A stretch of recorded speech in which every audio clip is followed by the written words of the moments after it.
Oh, it's almost gone. Is it really? Yeah. I thought there was a decent amount. We're starting to run low on the booze.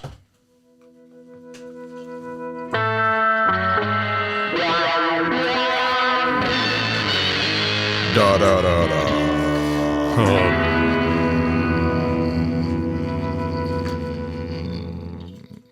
Hey everyone, I'm Ryan. And I'm Steve, and this is 60 Cycle Hum, the guitar buying, selling, trading, modding, fixing, breaking, reviewing, playing podcast. I feel like I'm leaving something out, but buying, selling, trading, fixing, modding, Breaking, reviewing, playing, reviewing, fixing, displaying, polishing. Steve, I have a question. Yeah. Is the JHS channel ruining the used pedal market? Duh. All right. Housekeeping is the part of the show where... Who asked us to talk about that in the... We didn't even write down I didn't write it down. Who suggested the topic. Other people have asked it, right? I've seen this come up a few times. The latest one is the Digitech Distortion Factory, which, right. as we discussed last week, Digitech may be back in commission soon, so the Distortion Factory version 8 could be coming soon. I don't think they're going to make a new Distortion Factory, but I've seen multiple people complaining about it around the Distortion Factory, which, I mean, maybe it sounds great. Maybe it's great, but it seems really silly to me that is the thing that I'm seeing people complain about, that JHS has bumped up the used value on. Yeah. Because literally no one wanted it before. Just wait until Josh Scott gets into Korg Mikus. And then those are already overpriced. Yeah, and it's going to get dumber.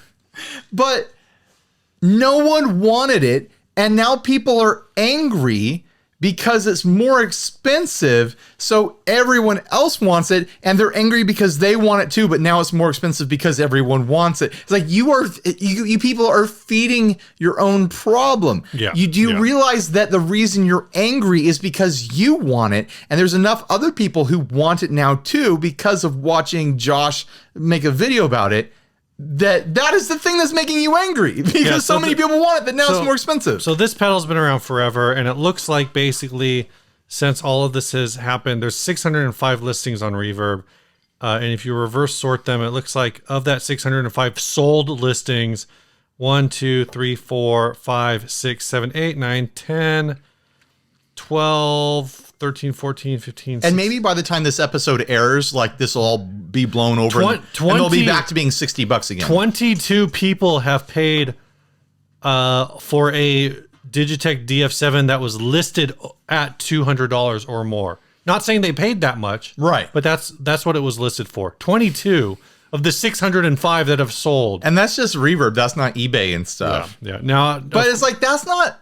I think people are overblowing it too, because 22 is a significant amount of pedals, but it's not an overwhelming amount of pedals. Right. It's a significant number of pedals for a pedal that was $50. And I think that's the one thing that I will say is, let's put this in perspective. There was a pedal that I did a demo for a while back, and we heard from the builder that 6 or 7 sold the first day. Yeah. And this channel is very small in comparison to JHS, and I was still able to move 6 or 7 pedals for a pedal builder with my demo.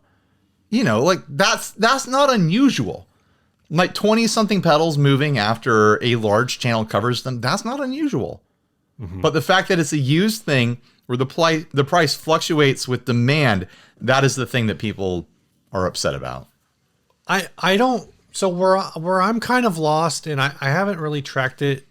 I know that this has supposedly happened a few times. I mean, obviously it happened. 22 pedals sold over $200. So we don't know how many of the ones that were listed for 65, right, sold because he talked about them and people want to try it out. But how many times has this happened? I'm sure maybe someone's tried to map it. I think the DoD, that would be an interesting spreadsheet. I think the DoD Gonculator might be somewhere on there, or the Meat Box might be on there, some of these DoDs. Well, I think those were self-perpetuated kind of hype things where Josh, it was before the JHS channel was the hype machine that it is now. It might not even exist. I think some of the old Behringers are on there though as well. Like Josh definitely started a scramble for the Behringers and sold out a couple retailers who had them in stock because there wasn't new stock available for a long time. I heard some people talking about the Boss PW3, which I think is the Power Wah? Oh, maybe. I don't know. I don't actually remember what that pedal is. Let's see if we can find it. Yeah, like Boss PW3 wah pedal. JHS has done an excellent job building their channel. I got to witness. Those are like $100. I got to witness, the way they operate over there firsthand when I went over there just over a year ago. Yeah. And they're taking that channel very, very seriously. They have a team. No other guitar YouTube channel has that many people working on it. I almost guarantee it. Outside of like a retail shop where like maybe like an Andertons or something like that, maybe has like a 4 or 5 person team. I don't know for sure. Maybe they have more, maybe they have less.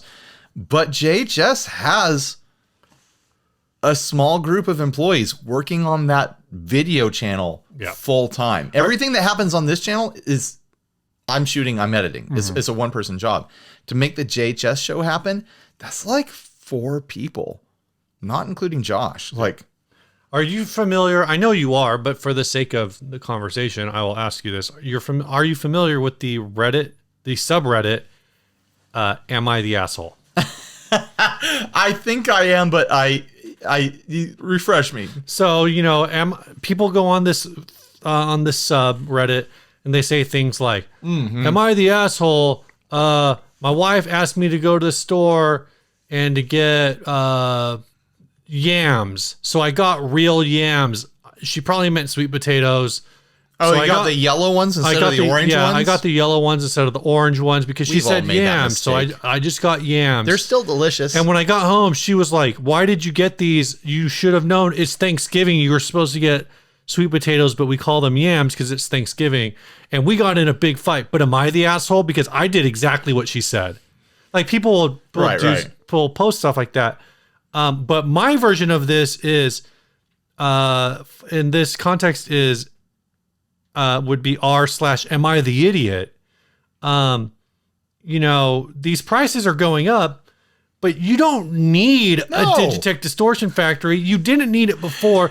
So the people it's not like the JHS channel wrecked the price of food. It's not like it's insulin. When the prices of these pedals go up, the people who win are winning because the people who the people who win are winning because there are idiots who are willing to pay the prices that they're asking. And the people who lose aren't really losing because they didn't even know the pedal existed in the first place. Every once in a while, there's somebody who's like, yeah, the Digitech distortion, I don't know, like just using the same example over and over again. I think with the distortion factory, if you're buying it at $200, you're going to end up losing money because over time it's going to go back to being, whatever it was before. Or like, I know there was like a Behringer pedal that he made really hot. I don't know if it's still hot, but he drove like the prices super high on it. And there's probably somebody who was like, yeah, every time I went to Guitar Center, I would buy one of those, or like, once every 3 months, I would just buy another one of those, Behringer pedals because I was always worried I was going to break one. So I have like 8 of them. And now I can't buy my 9th one because instead of being a $30 pedal, now it's a $100 pedal. Damn you, Josh Scott. And it's like, bro, you could like sell 6 of your pedals and just like cash out. This is GameStop for you, man. Like make that money. But so it's like, it's an intangible item where usually he's promoting a pedal that is no longer running. A lot of times it's kind of a goofy pedal that maybe it's good, maybe it's not. Right. And it's like, hey, look at this thing. Remember this thing? Let's see what it's like. Oh, I think it's actually pretty good because Josh thinks everything is actually pretty good because he appreciates pedals for what they are. And, there's people who, what's the word I'm looking for? Who just kind of tone chase this stuff, and they're like, it was $30 a week ago, and I was thinking about it, and I was like, well, then it's your fault for not pulling the trigger. With this last one, with the distortion factory, I've seen people. outright wishing that they could know what Josh is going to cover next. So oh my gosh. do speculative buying, which is Yeah. like, that is the ugly side of this. Like, it's one thing for JHS to have a show. And it's not just Josh. There's other people working on this. That's why I keep saying JHS. Like Josh is definitely a big part of it. But there's, if people could know what JHS is planning next, and they could snatch these things up first and then be able to flip them and make $100. I mean, I guess not a bad gig. Not a bad gig. I guess that if you could have known that JHS was going to do the Distortion Factory and known, because not everything that they cover goes up in value or becomes instantly desirable, and known that that is something that will become instantly desirable and people will pay extra for it. If you had known that, if you could peer into the future and know that, I guess technically you could have bought 50 of the things and made a really good amount of money. But then you're in the business of reselling things. You're in the business of buying, and now you're in the business of reselling. And you're also in the business of talking to someone who works for Josh or Josh. You're in the business of espionaging the JHS office with secret cameras and microphones to figure out what they're planning. The amount of effort that goes into this to make an extra $150 on some used pedal to run this grift.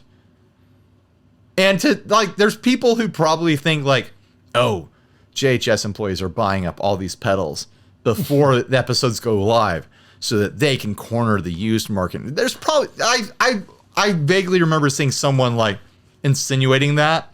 The effort that goes into that and the gamble that goes into that, I promise you, is not worth it for JHS employees. They are too busy doing the work that actually makes them money for them to worry about trying to score $100, $150, $75 profits on pedals when they work for a pedal company. The thing that you're describing sounds a lot like insider trading. And so what I want to know is why is it illegal when I buy a bunch of pedals because Josh Scott told me, hey man, I'm going to talk about Digitech Distortion Factory this week. He told me a year ago that he was spending time with the Distortion Factory. I could have bought one. You could have bought 10 of them and you could have made $1,500. And then I'd have to sit on them for a year. And then you'd have to report that money to the IRS. And then what if this not the pedal that blows up after he talks about it? Why is it illegal? Then I'm sitting on a dozen Distortion Factories. Yeah, I just want to know, why is it illegal for you to do that, but it's not illegal for members of U.S. Congress to sell off all of their pharmaceutical stock right before passing healthcare reform? Right. That's what I want to know. Just kidding. We're never getting healthcare reform. It's almost like we are close to making a really valid point that's really important. Excuse me. The things that we actually worry about when there's actual things to worry about, Now, I don't know if he does this. I think he actually does sometimes give a heads up. And this is, I think, a good thing. And we've talked about this, that and a lot of people applaud the JHS show for its takes on history of the gear industry, and also for his promoting of smaller brands. Oh, totally. I mean, we know of multiple small brands. Yeah. We do know of multiple small brands. That's true. But that have been featured in their live videos. Hey, there's a new thing from this company. Let's check it out. And again, some of those take off and not all of them do. But I think there are cases where they will, someone from the team will reach out to that brand and be like, hey, just so you know, we talked about you on this week's episode. Right. So hopefully those orders start coming in, but don't freak out, Right. And that does happen. Sometimes these newer, smaller companies will get featured on a JHS video. And all of a sudden they're on the map, and all of a sudden they only had 15 pedals in stock, and now they're out of stock, and now they have to make more. And it can be a windfall, and it can be a really good thing for discovering the small builders out there. So in that way, if you're bitter at JHS channel for increasing the prices of used pedals that you didn't even know that you wanted before they talked about it, I think that's the balance. The fact that they are legitimately helping a lot of small builders just by featuring them on a very big channel that has a lot of viewers. There's a balance there.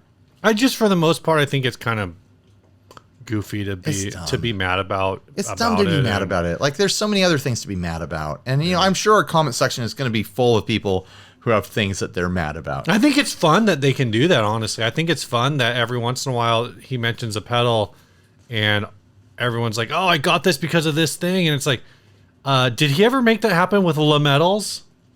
The LA Metals? No. Or the Ibanez, was it not the Smashbox? Well, he was big on the 10 series, and he still is. He loves the 10 series Ibanez stuff. A friend of ours was buying up every LA Metal that he could find because, and this was before JHS had a channel, because he was convinced that Josh in some way would cause them to blow up.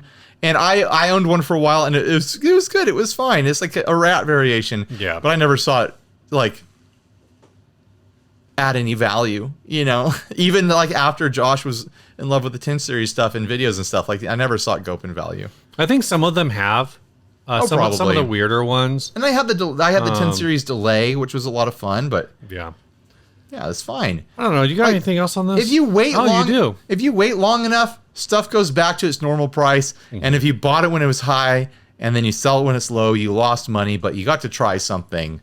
If you got to be part of a meme. If you wait long enough, that stuff will be cheap again, and then you can buy it low and then sell it while it's still low, and then you've lost nothing. So just accept your dignity. Just relax. Everyone just needs to relax. Dude, I've heard Frankie Goes to Hollywood on the radio twice this week. That song is about not ejaculating. Yeah. Relax. Don't do it when you want to suck it to it. Yeah, relax. Don't do it when you want to buy a pedal that JHS recommended. Boom, boom, boom. Is there another part? Just the same thing again. It's just the same thing again. All right, That's part of the song, right? I think so. This is part of the show where I want to do some housekeeping. Just listen. You like what we do here? You like what Ryan does with the demos? No, they don't. They're here to watch a train wreck. Head on over to patreon.com/60cycle humcast, where for as little as $1 a month, you can help make all the things you see on this channel happen. Yes. Let's do this first ad, man. You ready to do an ad? Yeah, let's do an ad. Or is this going to be a short episode? I hope it's. Dude, we haven't done a short episode in like months. We've been going over an hour 20 all the time. This was sent by Daniel Esporma. It is a retro rocket. This thing looks amazing. Berg Retro Rocket 2010. Guitar was designed and built by John Berg in Buffalo, New York. The Retro Rocket is the second model in Berg's retro futuristic style guitars. This is a two-tone metallic gold / black spotted lacquered wonder.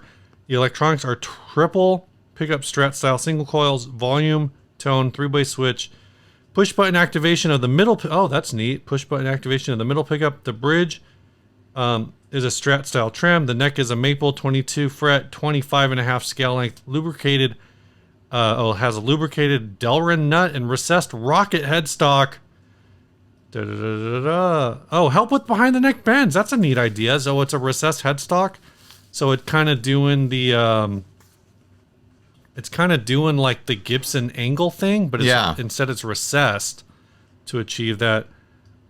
Neck is equipped with a hot rod double. These are just not. They actually say very little. The specs don't really matter. The looks of this thing are what matters. Yeah, this thing looks like every part of this is done excellent. Like sometimes there's themed guitars that we cover that are cartoony in kind of like a bad way, or like in like it's kind of like cheap looking.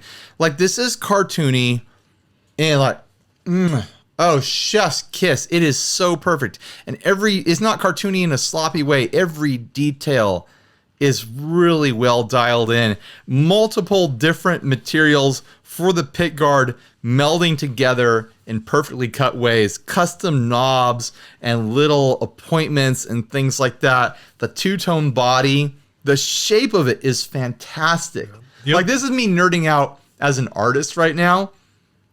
The shapes here are fantastic. It's hinting at this like retro futurism, Cadillac tail fin sort of thing going on with the butt end of the guitar without being one of those guitars just like, oh, we just carved a Cadillac tail fin. It hints at that.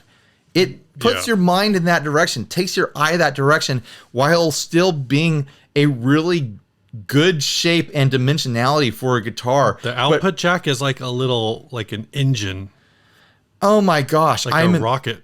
I don't see a single detail on this that I'm not into. I got a couple. Okay, what are you not into? I don't like the pickup concept is great. The execution on the bridge pickup is like a it looks 7 out of 10. It looks like a Strat pickup that they put into something resembling a mini P90 sort of thing. It's just not centered. It's well, what's going on is that the holes are not perfectly lined up, so the outside two posts are kind of like cross-eyed. No, exactly. But I think that's an acceptable little detail for everything else that's going on right here. Like, I love this speckled finish in the black part of the guitar. Yeah. I've never seen that before. I love it because I've never seen it before. The different metallic textures in those segments of the pick guards wrapping around those custom knobs. There's so much like little layers to everything. It honestly, like, the bridge looks fine. It's a normal Strat bridge, but compared to all the other hardware that was custom made for this, it's like the bridge feels like the most underwhelming part of this guitar because it's just a stock Strat bridge. And the headstock is beautiful. Like, it's this sculptural sort of like attention to detail and textures and metallic reflective surfaces and inlays and stuff like that. The inlays on the fretboard are fantastic. The Strat buttons are amazing. It says Berg Guitars 2000 whatever that Even year the is. back plate. Yeah, the back plate's cool too. Like, this is probably like top shelf as far as themed guitars that I think we've ever seen on the show. Like, this is scratching many itches for me. I want this in green, so it would be a Futurama guitar. Dude, if that black section was a metallic green with like dark blue and maybe silver speckles, something like that. Yeah. Or even green with gold metallic and blue or something like that in the green, like, that would be an incredible finish. But it's perfect as it is because it kind of looks like a galaxy sort of like starscape sort of thing. This looks really cool. Oh my gosh. I love looking at it. Retro rocket. It said in the script that it was the second model, so I kind of like, what was the other model? Yeah. And it's expensive, but this definitely earns its price. I mean, it's $3,000. It's there. You can easily it's not expensive for what it is. You can easily, assuming it plays great. You can spend $3,000 on some very boring looking guitars, and who knows how it plays? Who knows?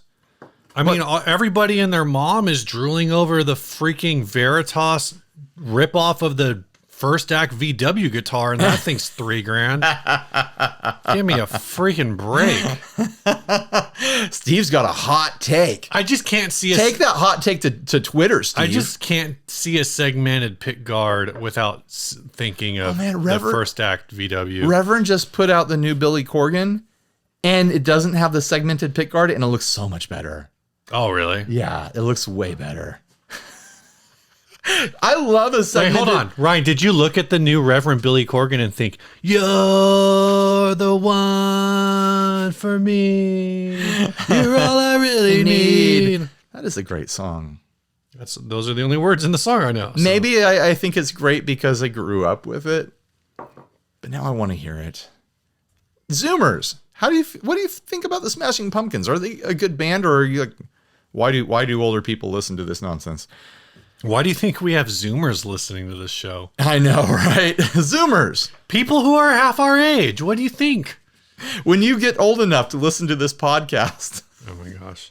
Let us know. That's not what I meant. I meant like we're not cool enough for them. Anyway. What if that happens, Steve, where younger generations discover the podcast well after we're done with it?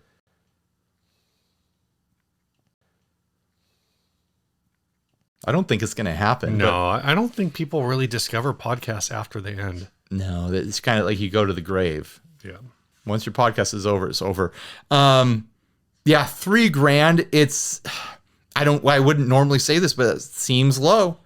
It seems low. It seems low for this because there's all kinds of very boring, very plain guitars that you could buy for $3,000, and then this exists. I mean, I think it tells you a lot about actually the balance between artistry and guitar building. And this is from everything said in the description, this is an American built guitar, built by hand or mostly by hand. With how it looks, I don't even care where it was built. And you're sitting here saying it should be worth more. It should be like one of those Warrior Lamb guitars. It belongs in a museum. You know the Warrior guitars? They make the guitars where it's like they're all very religious themed. Oh, I don't know. They like carve lambs and Bible scenes into guitars and sell them for like $9,000. You don't know about I'm imagining it, but I don't think I've ever seen them. Oh, how have you never seen these? It should be a whole segment on the show that's just looking at these warrior Christian guitars. Let me find one of the gnarly. Here's one. It looks like a PRS. That one's pretty normal. That one's not one of the two wild ones. I get the vibe of what they're going with, and it's not my vibe. And they're very expensive. They're like that booth at NAMM that has like the quilted mermaid inlays on everything. Here's one. I believe that is. Oh my gosh! I believe that's like a painting of David and Jonathan, like shooting arrows out in the woods. Yeah, getting their archery on. You know, the boys in the woods shooting arrows around like Bible times. This is the one I was trying to find. It's like wood carved Jesus on the cross. This is a little bit of modification away from being a very metal guitar with all those thorns. Like if you could modify that Jesus to be a skull, and it'd be like, oh man, this is so hardcore. I think that guitar is like $7,000 or $8,000. Yeah, I bet when it came out. Like I bet someone bought it too.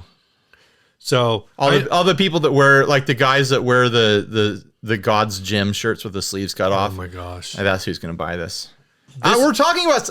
I'm going to have to track down these guitars to put them on screen now, Steve. This guitar is kind of makes me think of the space at NAMM where like Baranek is. Yeah, totally. Frank Brothers, where like the boutique builder showcase. Cower is usually in there. Where, for what it's worth, Cower and Frank Brothers are making very traditional guitars, but in comparison, Baranek is probably somewhere in between them and this. But there are a lot of guitars in the area that are like, you look at it and you're like, I don't even understand what inspired this. Right. I understand what inspired this. From a pop culture fan standpoint, but from a guitarist standpoint, I'm looking at this and going like, that is a very wild design. It is. Imagine the balls you have to play this on stage and pull it off. Like imagine what clothes you have to be wearing. Well, so that's to play this on stage and pull it off. You know what band could have pulled this off? Easily. The Phenomenauts. The Phenomenauts. So like it's so good that it's like it's on the nose. It almost has to be used ironically. Like, you think so? Like I could see a Rick Nielsen playing this, where it's like, if you put it in a space themed band, then it's almost too much on the nose. Too much camp in one place. Right. You need to play this not in a space themed band, but in a land themed band. It's I'm saying the word wrong. It's a hat on a hat. It's a hat on a hat. It's a hat on a hat. So like if Man or Astro Man played this, it would be too much. Too much. It'd be too much. But like with a band that's not space themed, but then they have a member that gets away with like some wild, crazy stuff, like that's the band. I could see Billy Gibbons playing this.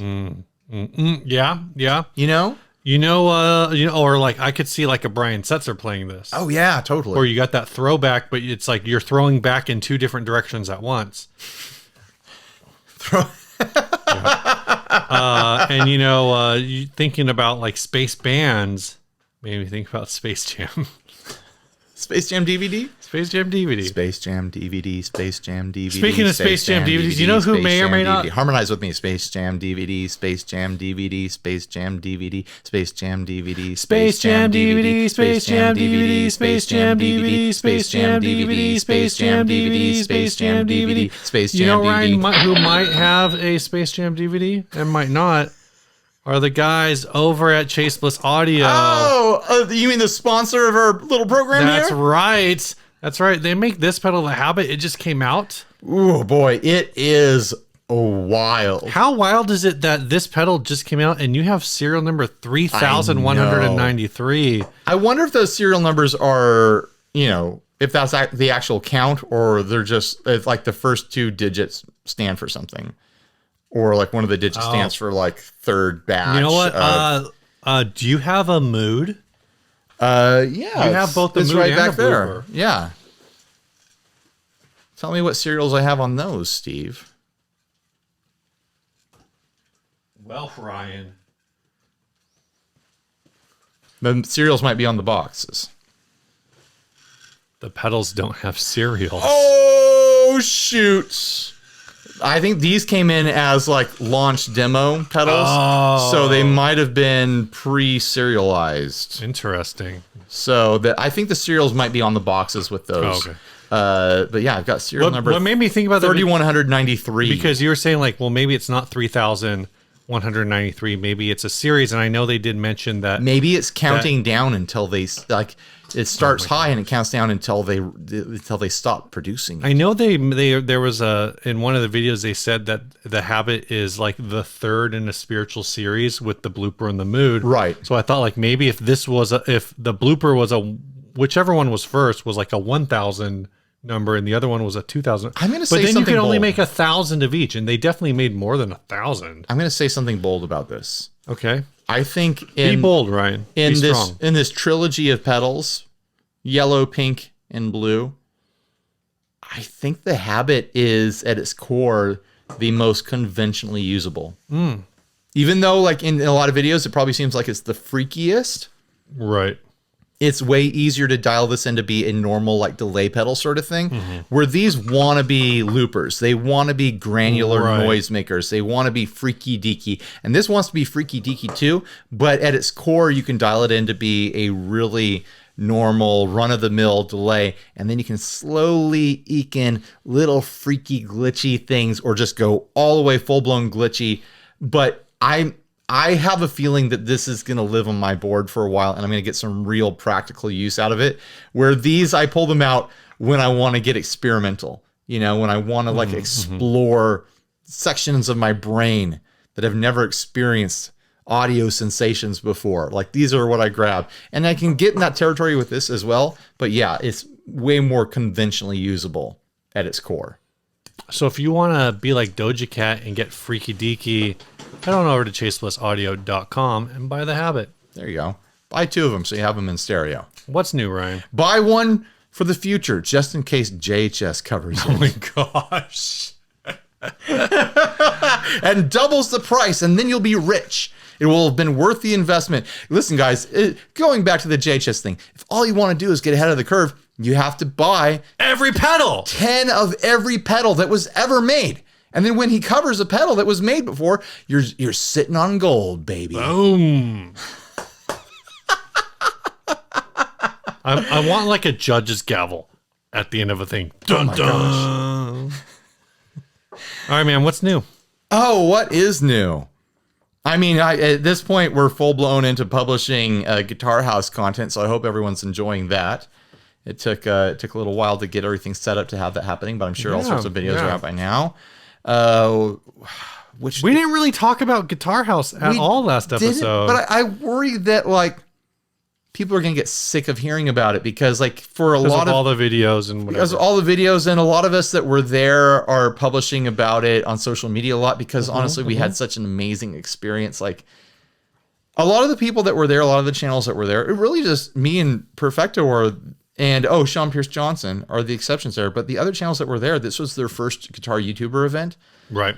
And I remember that. I remember that kind of like high you get from that. Yeah. Like the first time you get to be in a working environment, in a social environment that's pleasurable and fun, working with people who do what you do when normally you do this from home and you're all alone. Like it charges you up in a way that you don't get very often in this line of work. And to be able to see that in Working Class Music, Jason and Tia, to see that in Mike, to see that in RJ, to see that in everyone who is there who's even done these things before. With Emily, is it her first event like this? Like it got me right there, and like in the feels. In the feels, and the last day that we were filming. Normally at the end of these things, everyone's exhausted. And it's just like, let's hang out, let's have some drinks, let's have some food, and then like let's just chill. We had dinner the last night, and people went back to filming. And I was in the process of like turning off lights and shutting things down. People were like, no, we want to keep going. They got this second win, and they were so stoked to keep filming. So people kept filming here until like 9:30 at night. And it was this big, like everyone hugging love fest last day of summer camp sort of vibe. So I'm sure we're going to be publishing videos from this thing for weeks, if not months, because so many were shot, and people can spread them out over their channel to fill things out. But I just little update. I promise I won't mention it again on the podcast to bore you guys, but it meant a lot to us. And like both our sponsors for the podcast were involved, Chase Bliss and Big Ear, and of course Sweetwater and D'Addario as well, and everyone else involved who helped make it possible. Like it was something special. Like it was more than just like, oh, let's make content because this is our job. Like it affects you emotionally to do these things. And Ryan felt an emotion, guys. I felt one emotion for the first time in my life. No, like it really is like this amazing thing for the channels involved. And I hope that, the audience enjoys it too across all the channels. I was at home the second day. I got sick. And actually I would started to rally towards the end of the day Friday, and I was just kind of like, you know what, if I try to go over there and get other people sick, that's a bummer. You're gonna ruin also, people's weekend. Like the fact that I took the day off of work because I was sick and basically laid on the couch all day, barely moving, then to pop up at 6 o'clock and be like, hey Melissa, I'm going to Ryan's, that's a lot of those people are going to be at NAMM, so we're going to have an opportunity to hang with them. I was some super more. bummed because I was sitting at home because I figured you were busy over here, and people were posting all their stories and whatever on Instagram. I'm like, repost. Yeah. I was living vicariously through it, and so bummed that I couldn't. You got to come over the first night, and you got to come over for 10 minutes so you could make it into the intro. Yeah, I made it into the intro. You're actually in the intro pretty significantly, considering you're not in anyone else's videos. Yeah, so hopefully I can make up for some of that at NAMM. I'm looking forward to NAMM. So yeah, do you have anything else new? That's it, man. I just wanted that's it. That's all. Sure. I got nothing. All right. I'm a loser. You're not a loser, Steve. Actually, you do have stuff going on new in your life, but at this point we don't know. Yeah, what I will say is, let's see, second, the day that this episode comes out could be a life-changing day for me. But because of the things that could happen in the next 10 days or 2 weeks leading up to that, I'm not going to talk about it. Sure. So it's kind of like where you don't tell people that you're pregnant until you're pretty sure that it's locked in and definitely viable, because it would just bum everyone out if. And no, my wife is not pregnant. Steve is pregnant. He's a Mr. Mom. Oh my gosh. So the next time we record, I might have big news. Or sad news. We'll see. Steve is getting new bones, entire new skeleton. It's adamantium. It's going to be sick unless I die, which is why I don't want to talk about it. It's either going to be sick or you're going to be sick. Yeah. On May 9th, I'm getting an adamantium transplant. It will either be sick or I will get sick and die before the next time we record. How's your healing factor, Steve? Well, that's part of the process. You just got done telling us that you were sick over the weekend. I don't think your healing factor is ready for that hot impervious metal. That hot heat. That hot liquid metal to be pumped into your body. I'm going to come back after all that hot heat, and I'm going to be covered in bandages. And you know what? Wolverine lucked out. He got knives coming out of his hands. What if you get spoons, dude? Like, luck of the draw. There's a lot of other cutlery out there. Okay, so like the knives, they go shink. What sound does spoons make? Boing, oing, oing, oing. Boing. Makes it clicky sounds. Oh, yeah. Your superhero name is Spoon Man. At least I already got a theme song. Got a theme song. Just like eat soup. Spoon Man. This is a really bad, like, this isn't even Mad Magazine. This is Cracked Magazine version of X-Men. That's how old we are. Cracked used to be a low rent version of Mad Magazine. I am still, until I hold a physical copy of my hand. I had a couple of them. You did? Okay. Because yeah. I have been convinced for years that that's just a Mandela effect. I owned one. I owned the one. Of course I did. I owned the one that had a big like spoof piece on the Next Generation. So of course I owned that. Yeah. You want to do an ad, man? Most of it was about. Apparently not. Most of it was about Troy's boobs. Because of course it was. I was probably 12 or 13.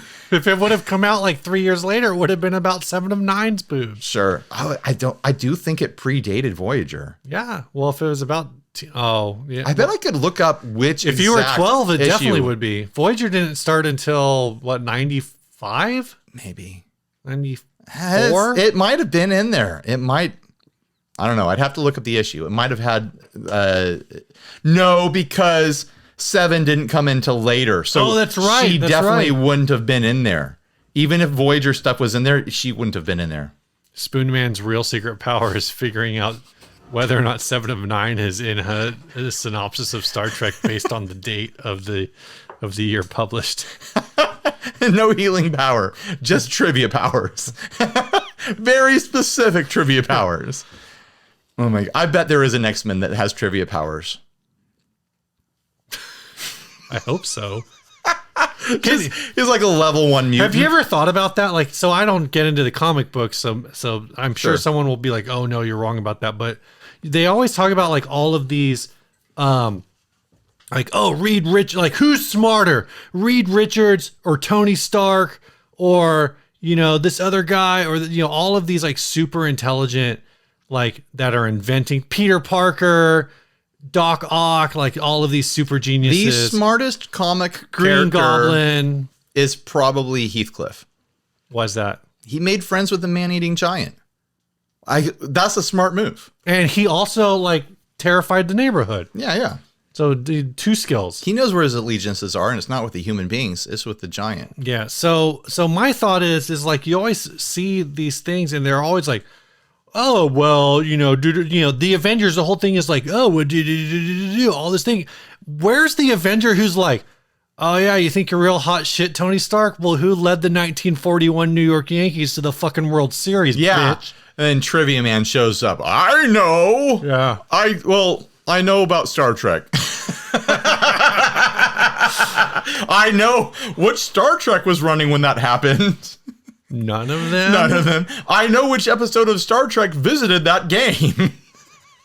That's a time travel story. Guinan was there.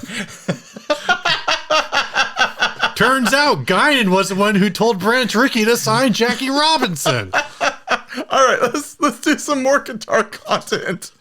This ad was sent by Jeremy Talcott. I forget which one we're doing. This is the Epiphone double cut TV yellow double cut Epiphone. Oh my gosh. That's it. No other description. All I will say about this is a very double cut Epiphone. It's very double cut. Too many double cuts. Too many double cuts. Like, think about how much mint is in double mint gum. This has more cuts than that. It's not more cuts, but like the cuts are too deep. And the problem is that they were trying to convert a single cut bolt-on neck Les Paul special or junior. It's junior, right? Or is it a special junior? This is the special with P90s, special 1, I think. They were trying to convert it into a double cut, so the bottom horn looks almost correct. The top horn does not. And the way there is a double cut Les Paul that has that kind of horn. Is there? You find the picture, Steve. I don't believe you. But the fact that they cut wood away from the neck joint when it's a bolt-on, it just looks wrong. It makes the neck so long, too. And that pickup, there must be... I mean, it's not that extreme, but the Les Paul double cut is not symmetrical. I'm not saying it's symmetrical. I'm saying that the shape of that is wrong. That's fair. The shape of both horns is wrong, honestly. Yeah. This is like the Florentine cut version of the Les Paul double cut. It doesn't look like a Gibson product anymore, the way that it's cut. And the way that the neck pickup is butted up against the neck that way, and actually butted up against the edges of the neck cuts itself, is wild looking. I don't think I've ever seen a neck pickup framed against the edge of a guitar as dramatically as that. Well, some of it is because of the way that's cut, because it, like, you look at, this is a... Like, you're going to feel the pickup with your hand when you play on those upper frets. This is the Les Paul Studio. Right. And I know the cutaway doesn't go that deep, but it is pretty much... But there's a little bit of gap for the pickup ring, but it is butt right up against the neck.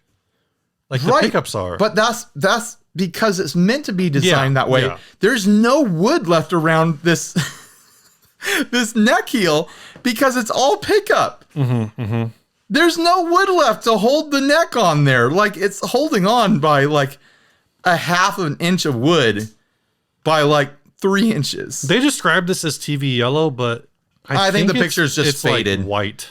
No, the picture's You just... think it's faded? It's not faded, but it's like bad lighting. Think it's that bad? And they probably put like an Instagram filter on it or something like that. It's it's that American Apparel style photograph. Oh my gosh. Like this, you just put some sort of like overly skinny model with single flashlight lighting on them, like just flashbulb lighting, looking like they're a little bit scared to be at a photo shoot. Like, are you saying that this photo is underpaid, underage, and potentially child porn? Definitely exploited. I'll say definitely there's an exploitation situation going on with this photo. That's why is that the first, like, when I think of American Apparel now, I just think of like American Apparel, creepy. Yeah. Anyway, there was a wild time in there. It's weird to think back about how bad a lot of retail stuff was. Yeah. Like American Apparel. I started to watch this documentary on Abercrombie and Fitch, and I had to walk away from it, and I was like, oh, this is just gross. And everyone that loved this stuff was gross, and I didn't like them back then, and I don't like them now. And I know this is about how we're not supposed to like them in a way, but man, it's gross to watch this. Yeah, you don't want to like relive it, because at the time you're like, not like you probably got the catalogs being in like in the industry, or like saw the catalogs. I didn't see those until later. I saw the catalogs for American Apparel. By the time I was in the apparel industry, Abercrombie was kind of on the way out. Oh, okay. Yeah. The mid early 90s Abercrombie catalogs were like bizarre. It's like, how are you? Oh, you're selling women. You're selling women's t-shirts by having a naked woman on a horse. How does that work? No, like it was like most of it was like naked dudes. There were a lot of naked dudes. Like in those it was catalogs. like, yes. I mean, the one thing that stands out in the documentary that I watched, like I maybe got like half an hour into it was like Abercrombie provided awakenings for a lot of homosexual men. Oh my gosh. So maybe that's a positive for the people out there that appreciate that functionality of what they did. But like the culture of who those products were for and the way they marketed themselves. And why are we talking about this? We're talking about a guitar. Because you said that's what this photo looks like. It totally does. It totally does. I don't know. You got anything It's else? gross. It's gross. Go watch that documentary if you're curious. You're going to see a lot of like very naked, ripped men in that. So if that's your thing, go watch it. You got anything else to say about this? I don't. All right, I got one more. Do we know how much they want for it? 400? 400, not worth it. No. I got one thing to say about this though. What kind of band do you play this in? You play this in a Sheryl Crow cover band because the first single double cut is the deepest.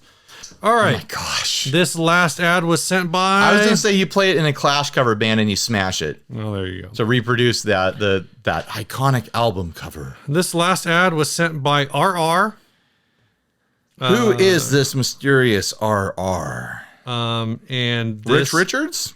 Reed Richards? Reed Richards, the smartest man. Reith Richards. This is a Keith Richards custom signature signed stage played Provenance Rolling Stones gear. This is sold by Nate's Autographs on eBay. They're asking $1.5 million. $1,500,000. Did this sell? Let's find out. Keith Richards custom. We don't have any description here, but it just says that it's got provenance and it's signed by Keith Richards and it is stage played. It says to Doc Love and Prescriptions. Presumably that's Keith Richards. Does it have all 6 strings or is it strung the way that he strings guitars? It does have all. Wait, didn't he leaves off the high or the low? I think he leaves off the high E. And he might leave off the low E. I forget. I know he's a 5-stringer. Either way, this has all the strings. It's not authentic. I wonder if he has it. Oh, I can't tell in the photo. Wait, here we go. All right, here's. It looks like he's got. Oh, he might have left off the high E in the photo. I don't know what he actually does. I've never been a big enough fan to care. Scarce Keith Richards custom-made guitar used for Richards in the recording sessions for Some Girls on the Rolling Stones 1978 tour in support of the album, and also in the music video signed and inscribed by Richards to Doc Love and Prescriptions. Keith Richards. The guitar was custom made for Richards by his go-to luthier Ted Newman Jones, whose mother of pearl inset on the back of the guitar reads in 77, indicating the year it was made. Shortly before, blah, blah, blah, whatever. This was only made 4 years before I was born. Richards is photographed holding the guitar. That's a different guitar being held, but that, you know. So there's a bunch of story here. The instrument was a guitar Newman built for Keith, copying the Fender Telecaster style and using a Fender Telecaster rosewood model neck. Keith used the guitar as a Newman. Someone tell me where all the modifications that were made. Newman built body was given to Schecter, who fitted it with a Fender Tele style neck and new bridge pickup assembly. So that's when all those changes were made, I guess. I don't know. It doesn't matter. I think the important thing here is $1.5 million. Like, you can't live in it, you know? And I mean, I guess if you've got the money to throw around and you're a huge Rolling Stones fan, you probably don't have a lot of your life left to live. You're probably very old in that scenario. Not very, but old enough that like you're probably on the edge of retirement or past it. I guess if you want to buy something to tickle your fancy as you're on, you know, easing into the golden age of your life sort of thing, not to get too morbid, but, you know, on your way out. I guess it's one way to spend your money and have a thing that you cherish, you know, that represents your youth or something like that. Or it's a super rich Steve situation and you just want to burn something. You want to have the most expensive fire possible. Man, it is really hard for me to wrap my head around paying that much money for a guitar, no matter who signed it, no matter who owned it and stage played it. Like if it was his main guitar that he played for years and years and years and years, like I would understand it more, but it kind of seems like it is stage played a couple times, maybe. It's tough because he has this, there's this picture here in there. Like it does seem like they may be able to establish provenance. Sure. There's, multiple pictures where he is holding a guitar that looks like this one.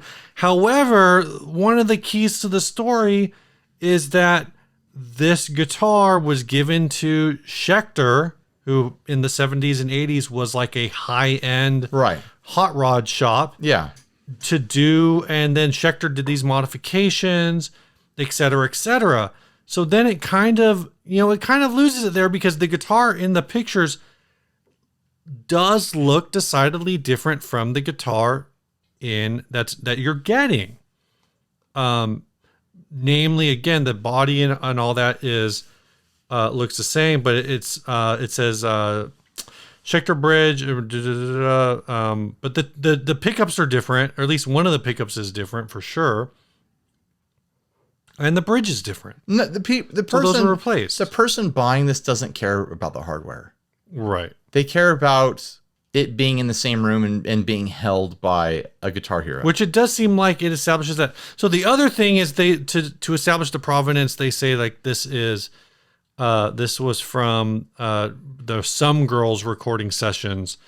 I only know one of the singles from that album. I really wonder. The biggest single was a song called Miss You. Do you know that song? Rolling Stones Miss You? I don't think so. The one I do know is Beast of Burden. I really wonder if we'll see this kind of collector's pricing sort of thing happening with our generation and younger generations. Do you think like we're going to see pricing like that on, say, like a bass from Muse? Like something like that. I will say, are we going to see like a Green Day guitar go up for auction? So I really like $2 million when we're in our 60s. I would really love viewer listener feedback on this one. My gut is that there are artists. Well, I guess the Rolling Stones are the equivalent of more of a Soundgarden to Nirvana sort of thing, because it's like one of the two big British invasion bands. Like there's the Beatles and there's the Rolling Stones. Like those are the big boys. So like if you put it in terms of like 90s bands, then it's like it is your Nirvana or your Soundgarden sort of situation. Yeah. So like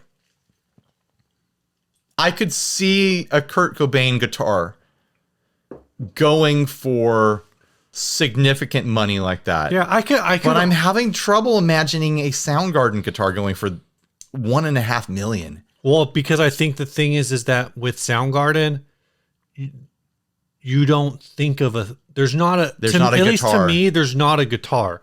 Whereas Nirvana, okay, here's the guitar. Here's the Nirvana guitar that's going to hit $1 million. It's one of the ones that you've seen. It's on stage. It's the acoustic guitar from MTV Unplugged. Sure. Of course. That guitar someday will sell for $1 million. And if you think I'm wrong, go fuck yourself, because you're wrong. Oh, damn. No, I agree with that. I agree. Like that guitar, it might not hit $1 million until we're like in our 60s. No, but it will hit $1 million. The Gen Xers out there that have money, they're gonna be in their 60s when we're in our 50s. Why do I cuss more on the second episode? I don't the Gen. Yeah, that's true. I think, or maybe like just the anticipation of having this be over. That's what it really is. Let's be honest. Aside from Nirvana, though, I could see like a Chris Cornell personal guitar going for big money, but a guitar that's just like this was held a few times, maybe got a little bit of stage play from Chris Cornell. I can't see it fetching $1.5 million. Maybe I'm totally wrong.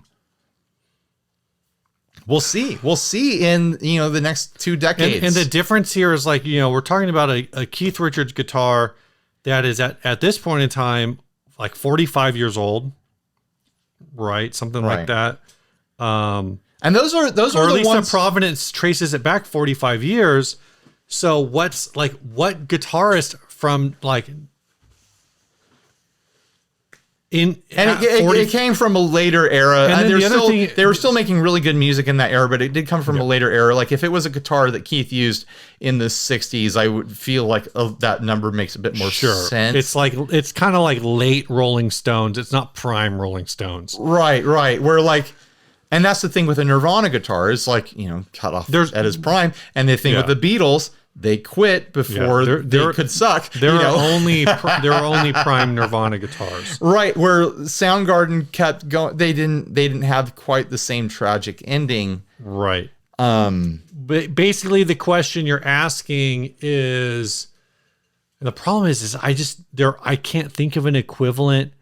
Once you get past 1995, I can't think of anyone where the thing is that that's going to piss us off when we get older, when we get into our 60s, close to retirement or past retirement, things like that. Isn't going to be like, oh wow, did you hear that the Chris Cornell guitar sold for $3 million? Wow, did you hear about that? That's not going to piss us off. What's going to piss us off is when like a guitar that the Offspring used sells for $500,000 or something like that. We're gonna be like, really? Come on. So I can only think, or if there's a Sublime guitar that goes up for auction. I can only think of like a couple guitars that, and again, I'm assuming the next 40 years. Sure. I'll be 80 in 40 years. Yeah, so we will. I don't plan on being alive in 40 years. I'll be surprised if I'm alive in 40 years. If I'm alive, I'll be surprised. No, so, and we've talked about this before. The current artist that in 40 years, and it might even be kind of the equivalent to this, is that weird creamsicle Telecaster that Jack White's playing right now. If in 40 years, this is a guitar that Jack White used to record his solo album. I don't even know what it's called. This is Here's the thing, like Jack White has used so many guitars that's a little bit hard to pin down. I'd say that obviously the most valuable one from his collection is going to be the Resoglass Airline. Yeah. Like that is going to be like, iconic Jack White. Yeah. Jack Black is the actor. Jack White, like here is his guitar, prime era for White Stripes sort of thing. And then all his other guitars are going to feel like side project guitars, you know? Like I always really dug the look of, what was it, a Gretsch he had that had the one he used the microphone with the Raconteurs. Yeah, with the green bullet microphone built into it. Like I always thought that was really cool. Does that mean that it's going to have huge collectability? I don't know. No, but I'm saying like I think that maybe that guitar would be the equivalent to this. Oh, but like I'm saying like the Telecaster, because I know right now it's a later in his career. And even that Raconteurs one is from like 10 years ago. Yeah, I would even say like maybe his he recorded it. Was I think around when Lazaretto came out? Was that when he was playing? But are there music videos? EVH guitar? Are there music videos or documentation of him prancing around playing this guitar? Like there's videos of the guitars we're talking about Jack White playing. Where it's in the actual listing for this, there's one Rolling Stones looks like a music video or like some kind of Ed Sullivan type. Is this boring? Yes, we've been talking about this for too long. Get us out of here. Did we do both our sponsors? We did do both our sponsors. We did Big Ear too? I don't think we did Big Ear. Jump it? I'm sorry. Dang it.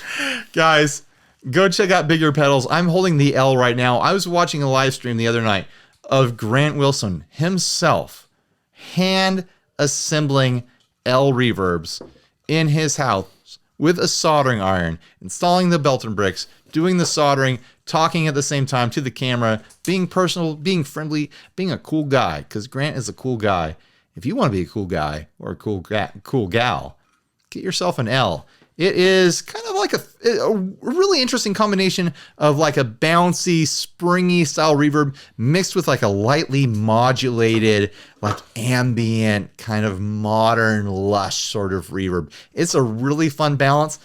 I would squarely put this in the territory of always on reverb. Like you get this, you're not going to do extreme settings with it. You could, but as an always on reverb, this is a great reverb. So go check it out. Go look for videos of it. And if it tickles your fancy, then go buy one today. All right. Tell us about the song, Steve. All right. Real quick, though. I do want people to name post-1995 artists that have an instrument that might someday be worth more than $1 million. Because I can only think of John Mayer and Jack White. Am I drawing a blank? Maybe. No, I don't know. I mean, I think there's going to be people who are, it's all micro niches now. Yeah. I could see like a John Frusciante, like Under the Bridge guitar, but Under the Bridge was before 1995. So I could see people paying big money. You know how prog rockers are and stuff. Yeah. You see people paying big money for like a Tobin, a Bossy guitar or something like that, you know. Did I say his name wrong? Tobin and Bossy, yeah. Okay. No, you got it right. I got it right. All right, this song is sent by Caleb Laws. Your name ain't breaking no laws if you're playing songs by Caleb Laws. Hi, guys. Here's a tune I produced during lockdown last year. It's an instrumental called Without a Rope. That was my first solo recording project. I played all the guitar parts on a Peter Stevens custom Tele thin line with a bunch of fun pedals into a Marshall valve state and finally mashed up in GarageBand. I say GarageBand because he's from Australia. He wouldn't understand it if you said it the American way. Yeah. And he sent me a link to, or no, that his Bandcamp default goes to a different song. Here we go.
when it first started out, I was picking up like 80s and early 90s, like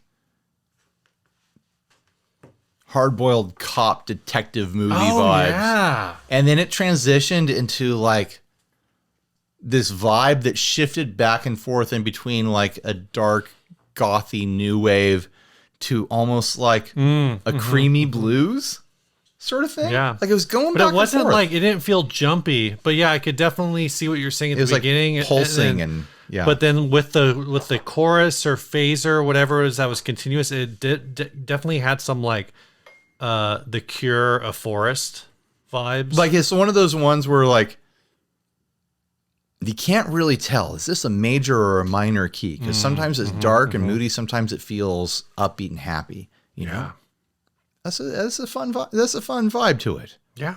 Good job. All right, bye everyone. Stay grounded. Stay grounded.